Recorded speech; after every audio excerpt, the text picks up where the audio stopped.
Hi, thank you for buying my course, QuickBooks Online to NetSuite Data Migration. So this is the first video, what is data migration? And in this video, I'm going to discuss my high-level kind of overview of what is included in data migration.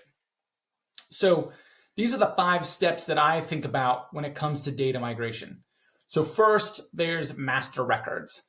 And so when I say master records, what I'm talking about are your customers, your vendors, and your accounts, your departments, your classes, any sort of record that is included on transactions within NetSuite. And so we need to create all of those master records basically at the beginning of the project, and your implementation team may have already given you the templates to create these records. So that's the first step, master record creation. Second is the mapping exercise. And so the mapping exercise is how we take, you've got all these accounts in QuickBooks. What do those accounts look like in NetSuite? And so sometimes this might be very simple and it's just a one-for-one exercise. Account 1000 in QuickBooks is account 1000 in NetSuite. That's really straightforward, but it could get more complicated, right? Maybe you're going to go from a 4-digit number in QuickBooks to a 5-digit number in NetSuite, right? So account 1000 in QuickBooks is now account 10100 in NetSuite. Or it could get even more complicated, right? You could have, let's say in QuickBooks, you've got a G&A salaries account and you have an R&D salaries account.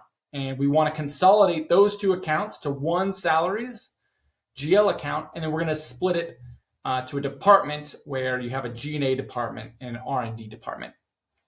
And so that kind of process of figuring out how to map data between the 2 segments is what I call the mapping exercise.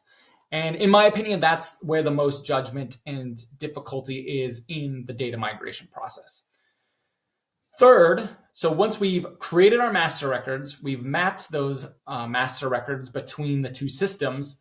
The third step is to load our historical financials or our summary TBs. Like I refer to both of those because synonymously, right? And this is the process of loading our monthly trial balance as a journal entry going back 2 to 3 years in QuickBooks. So if you're going live on, let's say, 1/1/2024, we're going to load 36 journal entries for 21, 22, and 23. And each month would have its own journal entry. And so I'll walk you through the step and the timing of creating those summary journal entries in the summary TB section. The next section is loading our open transactions. So this is going to be your open accounts payable, accounts receivable, and your open bank transactions.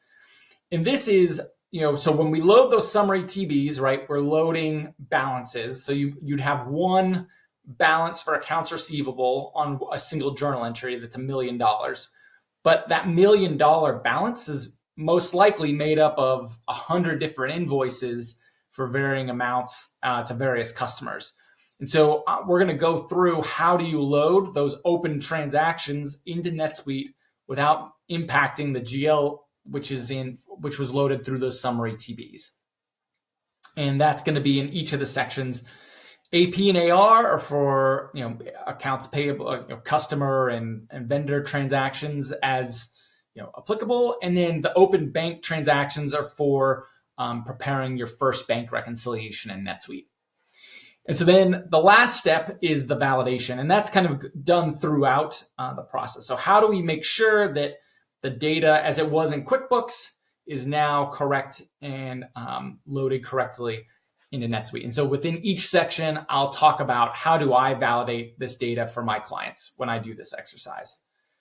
Okay, so that's kind of the high-level overview of the data migration process.